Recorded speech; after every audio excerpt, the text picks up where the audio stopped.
Shalom, selamat pagi adik-adik. Hari ini kita bertemu lagi dalam renungan firman Tuhan untuk anak-anak sekolah minggu. Apa kabar adik-adik hari ini? Kakak selalu berharap adik-adik semuanya di dalam keadaan yang baik, sehat, dan berbahagia. Amin. Adik-adik, hari ini kita mau belajar firman Tuhan bersama. Tetapi sebelum kita akan mendengarkan firman Tuhan, kita berdoa terlebih dahulu ya. Mari kita bersatu di dalam doa. Tuhan Yesus, Allah kami yang hidup, kami bersyukur buat kasih-Mu yang besar. Kebaikan-Mu selalu kami rasakan. Tuhan Yesus, kami tidak dapat membalas kebaikan-Mu.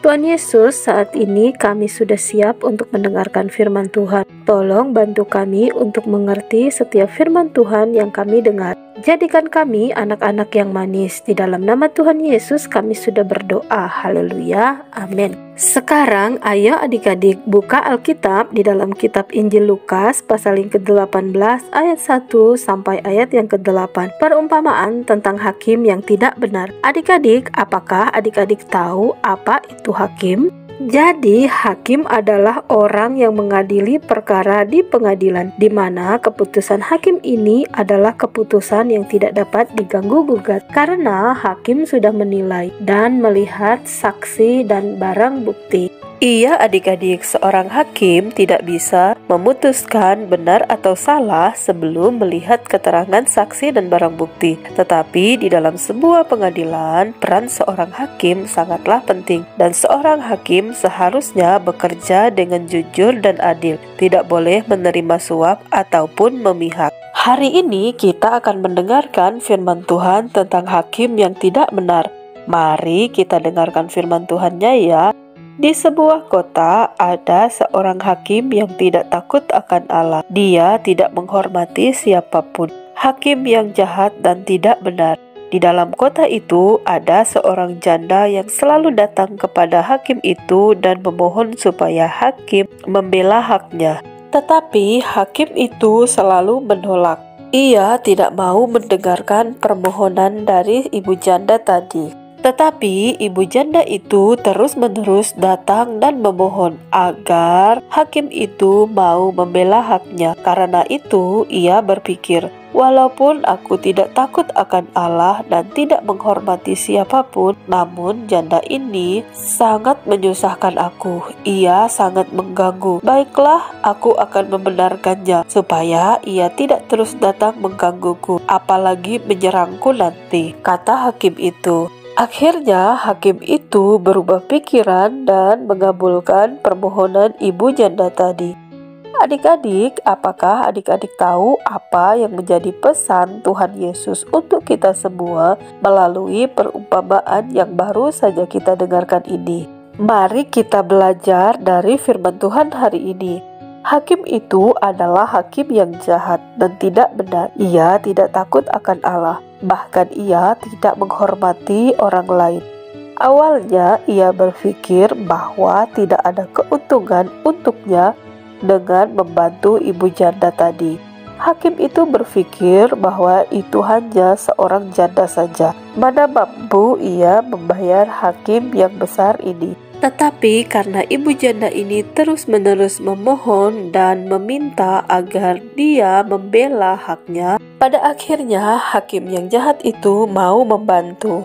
Adik-adik, tidak ada contoh yang baik yang bisa kita teladani dari hakim yang jahat itu.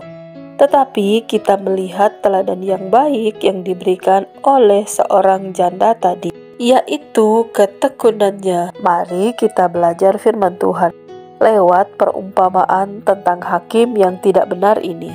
Jadi pesan firman Tuhan hari ini adalah jangan berhenti berdoa sekalipun doa kita belum dijawab oleh Tuhan. Lewat ibu janda ini kita belajar dari tindakannya, yaitu terus-menerus datang memohon dan tidak berhenti sekalipun ia mengalami penolakan. Adik-adik, apakah adik-adik pernah berdoa meminta sesuatu kepada Tuhan, tetapi sampai sekarang kita belum menerima jawaban dari doa kita itu? Jangan bersedih ya, apalagi kecewa, dan jangan tawar hati. Kenapa? Karena kita punya Tuhan yang sangat baik, yang peduli kepada kita. Tetapi teruslah berdoa dengan tidak jemu-jemu. Ingatlah dengan baik adik-adik, ibu janda tadi tidak pernah lelah. Ia tetap semangat dengan satu tujuan, permohonannya akan diterima. Dan bukankah dia hakim yang jahat dan tidak benar, tetapi bisa mengubah keputusannya dan mau membantu. Apalagi Tuhan Allah kita adik-adik, pasti mau menjawab doa-doa kita. Karena Dia adalah Allah yang sangat baik. Dia tahu kapan menjawab doa-doa kita. Oleh sebab itu adik-adik, janganlah berhenti berdoa, tetapi teruslah berdoa dengan tekun kepada Tuhan. Jangan berhenti ya, walaupun kita belum mendapat jawaban doa kita adik-adik. Mari kita membaca dalam Lukas pasal yang ke-18 ayat yang pertama. Yesus mengatakan suatu perumpamaan kepada mereka untuk menegaskan bahwa mereka harus selalu berdoa dengan tidak jemu-jemu. Itulah pesan firman Tuhan hari ini. Ingat ya, jangan bosan berdoa. Jangan malas-malas juga, tetapi tetap terus berdoa sampai kita mendapatkan jawaban dari doa-doa kita adik-adik. Amin firman Tuhan, mari kita berdoa untuk firman Tuhan yang sudah kita dengarkan. Kita bersatu di dalam doa. Bapa di sorga, terima kasih atas firman Tuhan yang hari ini kami dengar. Kami belajar dari firman Tuhan. Kami tahu Engkau adalah Allah kami yang baik. Ampuni kami, seringkali kami malas berdoa. Lewat firman Tuhan hari ini kami tahu Engkau memberi jawaban kepada setiap doa-doa kami. Terima kasih Tuhan Yesus untuk firman-Mu yang kami sudah dengarkan. Kami berdoa, kami mengucap syukur. Haleluya. Amin.